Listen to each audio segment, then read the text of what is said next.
मुचकुंद महाराज ने देवासुर संग्राम में देवताओं की सहायता की थी, इसलिए देवताओं से वर मांगा तो देवताओं ने वर दिया कि जो भी तुम्हें जगाएगा वो जल के भस्म हो जाएगा।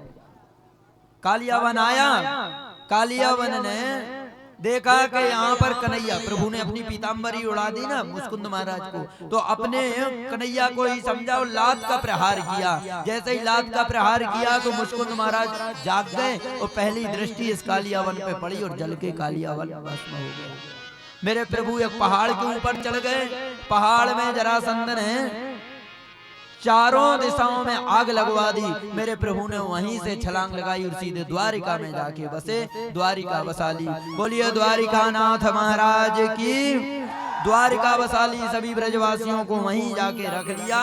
सब द्वार ढूंढते रहे, इसलिए उसका नाम हो गया द्वारिका। एक राजा है जिसका नाम है रेवत। रेवत की पुत्री है रेवती। रेवती महाराज बड़ी भारी है, बड़ी विशाल है। ब्रह्मा जी के यहाँ पहुंची, हमारी पुत्री के लिए कोई वर नहीं बना। ब्रह्मा जी ने बताया जाओ द्वापर लग गया है, कृष्ण और बलराम का अवतार हुआ है, बलराम जी से अपनी पुत्री का विवाह कर देना। बोले ठीक है सरकार। और आए, द्वापर लग गया। बलराम जी से रेवती मैया का विवाह, पानी ग्रहण संस्कार करवाया। बोलिए बलराम महाराज की, रेवती मैया की। यहाँ पर बलराम जी और रेवती मैया का शाश्वत विवाह संपन्न हुआ। ये तो महाराज हो गया बड़े भैया को विवाह। अब अपन चल रहे हैं छोटे भैया के विवाह के लिए, जिसके लिए हम लोग यहाँ बैठे हुए हैं। तो अब इनका विवाह और कथा अब शेष एक दिन की और है, कल प्रातः काल बेला की। तो कल सबके लिए आना है, कल भी आनंद खूब लेना है। बोलो राधे राधे। राजस्त्री भीष्म को नाम विदर्भदे पति महा, तस्य पंच भवा पुत्र कन्या च वरानान नाम। एक विदर्भ देश कुंडलपुर, जो हमारा ये कुंडलपुर है ना, यहीं की हमारी मैया रुक्मणी है।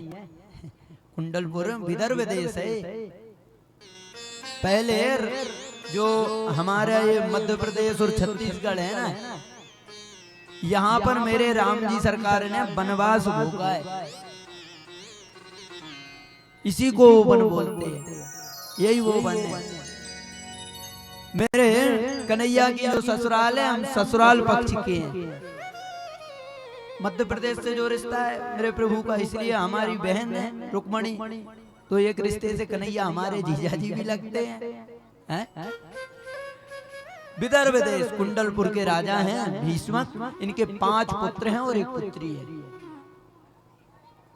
कन्हैया ने, इनके पिताजी ने एक दिन 5 पुत्रों को बैठा के बताया कि देखो भैया, अपनी कन्या का विवाह हम द्वारिकाधीश के साथ संपन्न करना चाहते हैं, क्योंकि माता रुक्मणी के मन में संत ब्राह्मणों के द्वारा सुन सुन के कन्हैया की झांकी मन में प्रकट हो गई है और कन्हैया को ही अपना पति स्वीकार कर लिया है माता जी ने।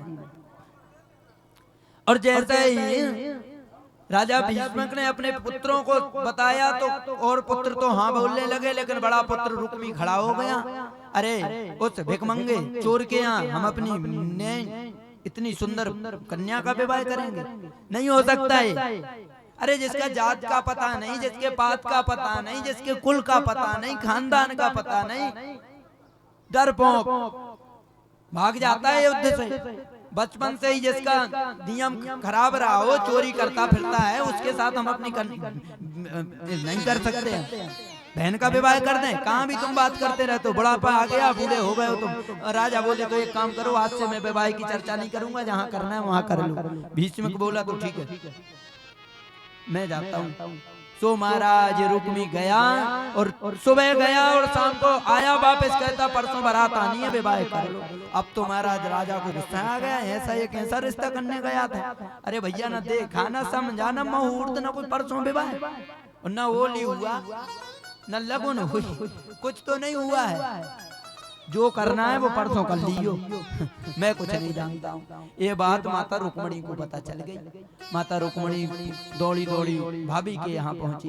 भाभी, मैंने अपने सर्वस्व जीवन में कन्हैया को पति माना है, अगर मेरा कन्हैया से पानी ग्रहण नहीं हुआ, मेरे को प्रभु नहीं मिले, मैं अपने शरीर को त्याग दूंगी, किसी और को स्वीकार नहीं करूंगी। मैंने मन से संकल्प कर लिया है कि मेरे पति सिर्फ कन्हैया ही बनेंगे, मेरे पति कृष्ण ही पति बनेंगे, और किसी को मैंने नहीं माना है। भाभी बोली तो रोती क्यों? भगवान ब्राह्मणों से बहुत प्रेम करते हैं, हमारे मंदिर के पुजारी जी को बुलाइए, चिट्ठी लिखी है और कन्हैया को भेज दीजिए। तुरंत पंडित जी को बुलाया, पंडित जी को चिट्ठी दी, पंडित जी आप कृपा करें ना, जाइए आप। पंडित जी दौड़े दौड़े महाराज गए और सीधे द्वारिकानाथ के यहाँ महल में पहुंचे। कन्हैया ने दर्शन किया पंडित जी को, आहा, पंडित जी के अंतापुर में ले गए, पंडित जी के चरण वंदना की, भोग लगाया। बताइए पंडित जी कैसा आगमन हुआ? पंडित जी ने कहा मैं सीधा विदर्भ देश से आ रहा हूँ, कुंडलपुर से। माता रुक्मणी ने ये पत्र दिया है आपके लिए, आप इस पत्र के लिए पढ़िए। कन्हैया बोले पंडित जी आप ही सुना दीजिए, आप ही सुनाइए। पंडित जी बोले पर्सनल पत्र है आपका, मैं कैसे सुनाऊं? अरे कन्हैया बोले ब्राह्मणों से मेरे से ज्यादा पंडित मेरे को जानते हैं, मैं अपने से ज्यादा मेरे को ब्राह्मण जानते हैं, मेरा भक्त मुझसे ज्यादा मुझे जानता है, उनसे कोई मेरे से छुपा नहीं है। पंडित जी आप तो सुना दीजिए। और उसमें पत्र में हम क्या लिखा था? पंडित जी ने सुनाया, श्रुत्वा गुणा घुमर सुंदर भाव। पत्र में लिखा था श्रुत्वा गुणा भुवन सुंदर सुंदरवान्ते।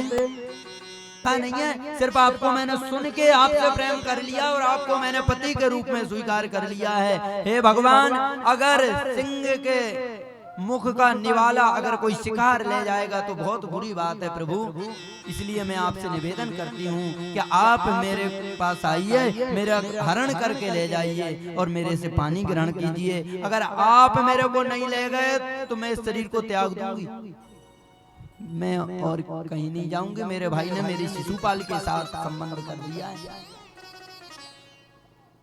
कन्हैया बोले कोई बात नहीं, मैं जरूर आऊंगा। पंडित जी बोले तो सरकार अब मैं चलूं?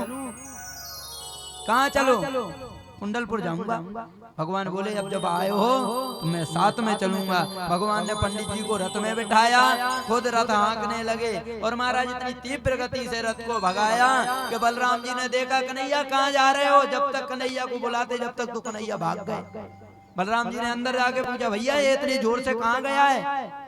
सैनिकों ने बताया सरकार पंडित जी आए थे कुंडलपुर से, एक पत्र पढ़ा सरकार ने अंदर ले जाके, और वो पत्र लेके बाहर आए तो सीधे भागते गए। बलराम जी को पता चल गया ओहो विदर्भ देश के राजकुमारी का स्वयंवर है, चलो सब लोग बराती बन के।